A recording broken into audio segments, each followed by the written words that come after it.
Hey y'all, Mrs. Castet here. I'm going to be reading you the second 10 pages of Harry Potter and the Sorcerer's Stone. Thank you, Scholastic, for allowing us to read. If any of you are following along, we are starting on page 11.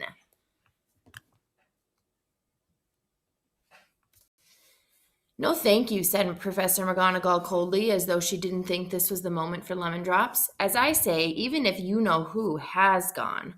My dear professor, surely a sensible person like yourself can call him by his name. All this you know who nonsense for 11 years, I've been trying to persuade people to call him by his proper name, Voldemort. Professor McGonagall flinched, but Dumbledore, who was unsticking 2 lemon drops, seemed not to notice. It all gets so confusing if we say you know who. I've never seen any reason to be frightened of saying Voldemort's name. I know you haven't, said Professor McGonagall, sounding half exasperated, half admiring, but you're different. Everyone knows you're the only one you know, oh, all right, Voldemort was frightened of. You flatter me, said Dumbledore calmly. Voldemort had powers I will never have. Only because you're too, well, noble to use them. It's lucky it's dark. I haven't blushed so much since Madame Pomfrey told me that she liked my new earmuffs. Professor McGonagall shot a sharp look at Dumbledore and said, The owls are nothing next to the rumors that are flying around. You know what everyone's saying about why he's disappeared, about what finally stopped him. It seemed that Professor McGonagall had reached the point she was almost anxious to discuss, and the real reason she had been waiting on a cold, hard wall all day, for neither as a cat nor as a woman had she fixed Dumbledore with such a piercing stare as she did now. It was plain that whatever everyone was saying, she was not going to believe it until Dumbledore told her it was true. Dumbledore, however, was choosing another lemon drop and did not answer. What they're saying, she pressed on, is that last night Voldemort turned up in Godric's Hollow. He went to find the Potters. The rumor is that Lily and James Potter are that they're dead. Dumbledore bowed his head. Professor McGonagall gasped. Lily and James? I can't believe it. I didn't want to believe it. Oh, Albus. Dumbledore reached out and patted her on the shoulder. I know, he said heavily. Professor McGonagall's voice trembled as she went on. That's not all. They're saying he tried to kill the Potter's son, Harry, but he couldn't. He couldn't kill that little boy. No one knows why or how, but what they're saying that when he couldn't kill Harry Potter, Voldemort's power somehow broke, and that's why he's gone. Dumbledore nodded glumly. It's true, faltered Professor McGonagall. After all he's done, all the people he's killed, he couldn't kill a little boy? It's just astounding, of all the things to stop him. But how in the name of heaven did Harry survive? We can only guess, said Dumbledore. We may never know. Professor McGonagall pulled out a lace handkerchief and dabbed on her eyes beneath her spectacles. Dumbledore gave a great sniff as he took a golden watch from his pocket and examined it. It was a very odd watch. It had 12 hands, but no numbers. Instead, little planets were moving around the edge. It must have made sense to Dumbledore, though, because he put it back in his pocket and said, Hagrid's late. I suppose it is he who told you I'd be here, by the way. Yes, said Professor McGonagall, and I don't suppose you're going to tell me why you're here, of all places. I've come to bring Harry to his aunt and uncle. They're the only family he has left now.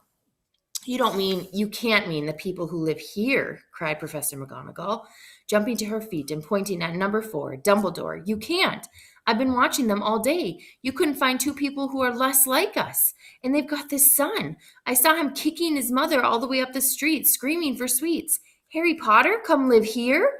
It's the best place for him, said Dumbledore firmly. His aunt and uncle will be able to explain everything to him when he's older. I've written them a letter. A letter? Repeated Professor McGonagall faintly. Really, Dumbledore? You think you can explain all this in a letter? These people will never understand him. He'll be famous, a legend. I wouldn't be surprised if today we've known as Harry Potter Day in the future. There will be books written about him. Every child in our world will know his name. Exactly, said Dumbledore, looking very seriously over the top of his glasses. It would be enough to turn any boy's head. Famous before he can walk and talk. Famous for something he won't even remember. Can't you see how much better off he'll be? Growing up away from all that until he's ready to take it? Professor McGonagall opened her mouth, changed her mind, swallowed, and said, Yes, you're right, of course. But how is the boy going to get here, Dumbledore? She eyed the cloak suddenly as though she thought he might be hiding Harry underneath it. Hagrid's bringing him. You think it was wise to trust Hagrid with something as important as this? I would trust Hagrid with my life, said Dumbledore. I'm not saying his heart isn't in the right place, said Professor McGonagall, but you can't pretend he's not careless. He does tend to— What was that? A low rumbling sound had broken the silence around them. It grew steadily louder as they looked up and down the street for some sign of a headlight. It swelled to a roar as they both looked up at the sky, and a huge motorcycle fell out of the air and landed on the road in front of them. If the motorcycle was huge, it was nothing to the man sitting astride it. He was almost twice as tall as a normal man and at least 5 times as wide. He looked simply too big to be loud and so wild. Long tangles of bushy black hair and the beard hid most of his face. He had hands the size of trash can lids, and his feet in their leather boots were like baby dolphins. In his vast muscular arms was holding a bundle of blankets. Hagrid, said Dumbledore, sounding relieved. At last. And where did you get that motorcycle? I borrowed it, Professor Dumbledore, sir, said the giant, climbing off the motorcycle. Young Sirius Black lent it to me. I've got him, sir. No problems, were there? No, sir. House was almost destroyed, but I got him out all right before the muggles started swarming round. He fell asleep as we were flying over Bristol.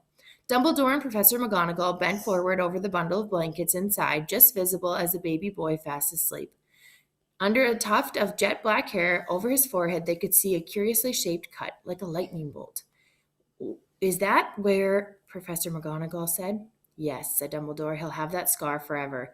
Couldn't you do something about that, Dumbledore? Even if I could, I wouldn't. Scars come in handy. I have one myself above my left knee that is a perfect map of London underground. Well, give him here, Hagrid. We'll better get this over with. Dumbledore took Harry in his arms and turned toward the Dursleys' house. Could I say goodbye to him, sir? Said Hagrid. He bent his great shaggy head over Harry and gave him what must have been a very scratchy, whiskery kiss. Then suddenly Hagrid let out a howl like a wounded dog. Shh, said Professor McGonagall. You'll wake the muggles. So sorry, sobbed Hagrid, but I can't stand it. Lily and James dead, and poor little Harry off to live with the muggles. Yes, it's all very sad, but get a grip on yourself, Hagrid, or we'll be found, Professor McGonagall whispered, patting Hagrid gingerly on the arm as Dumbledore stepped over the low garden wall and walked to the front door. He laid Harry gently on the doorstep, took a letter out of his cloak, tucked it inside Harry's blanket, and then came back to the other two. For a full minute, the three of them stood and looked at the little bundle. Hagrid's shoulders shook. Professor McGonagall blinked furiously, and the twinkling of light that usually shone from Dumbledore's eyes seemed to have gone out. Well, said Dumbledore, that's it. We've no business staying here. We may as well go and join the celebrations. Yeah, said Hagrid. I'd best get this bike away. Good night, Professor McGonagall. Professor Dumbledore, sir. Wiping his streaming eyes on the jacket sleeve, Hagrid swung himself onto the motorcycle and kicked the engine into life. With a roar, it rose into the air and off into the night. I shall see you soon, Professor McGonagall, said Dumbledore, nodding to her. Professor McGonagall blew her nose in reply. Dumbledore turned and walked back down the street. On the corner, he stopped and took out the silver put-outer. He clicked it once, and the 12 balls of light sped back to their street lamps so that Privet Drive glowed suddenly orange, and he could make out a tabby cat slinking through the corner on the end of the other street. He could see the bundle of blankets on the step of number 4. Good luck, Harry, he murmured. He turned his heel with a swish of his cloak. He was gone. A breeze ruffled the neat hedges of the Privet Drives, which lay silent and tidy under the inky sky, the very last place you'd expect astonishing things to happen. Harry Potter rolled over inside his blankets without waking up. One small hand closed on the letter beside him that he slept on. Not knowing he was special, not knowing he was famous, not knowing he would be woken in a few hours' time by Mrs. Dursley's scream as she opened the front door and put out the milk bottles, nor that he would spend the next few weeks being prodded and pinched by his cousin Dudley. He wouldn't even know that at this very moment, people meeting in secret all over the country were holding up their glasses and saying in hushed voices, "To Harry Potter, the boy who lived." Chapter 2, The Vanishing Glass.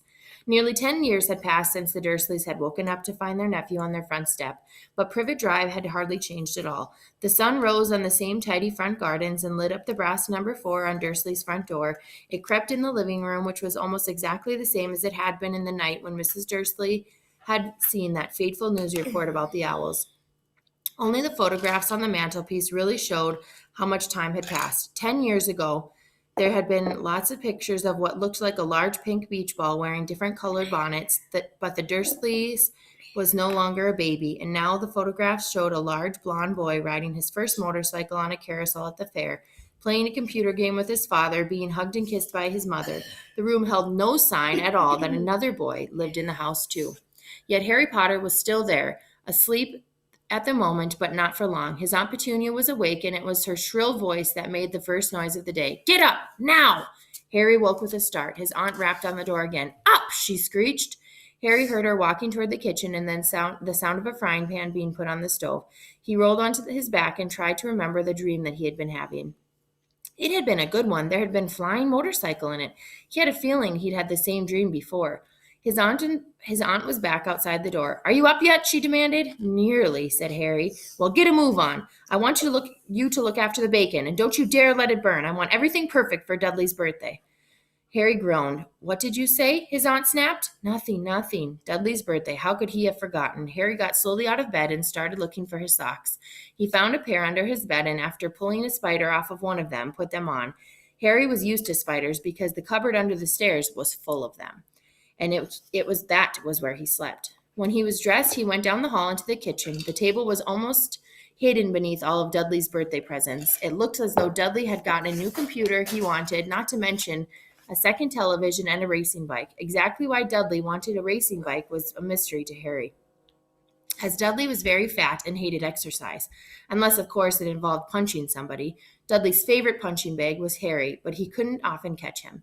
Harry didn't look it, but he was very fast. Perhaps it had something to do with living in the dark cupboard, but Harry had always been small and skinny for his age. He looked even smaller and skinnier than he really was, because all he had to wear were old clothes of Dudley's, and Dudley was about 4 times bigger than he was. Harry had a thin face, knobbly knees, black hair, and bright green eyes. He wore round glasses held together with a lot of Scotch tape because all of the times Dudley had punched him in the nose.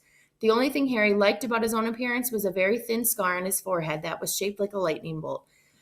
He had it as long as he could remember, and the first question he could ever remember asking his Aunt Petunia was how he got it. "In the car crash that your parents died," she said, "and don't ask questions." Don't ask questions. That was the first rule for quiet life with the Dursleys. Uncle Vernon entered the kitchen as Harry was turning over the bacon. "Comb your hair," he barked by way of the morning greeting. About once a week, Uncle Vernon looked over the top of his newspaper and shouted that Harry needed a haircut. Harry must have had more haircuts than the rest of the boys in his class put together, but it made no difference. His hair simply grew that way all over the place.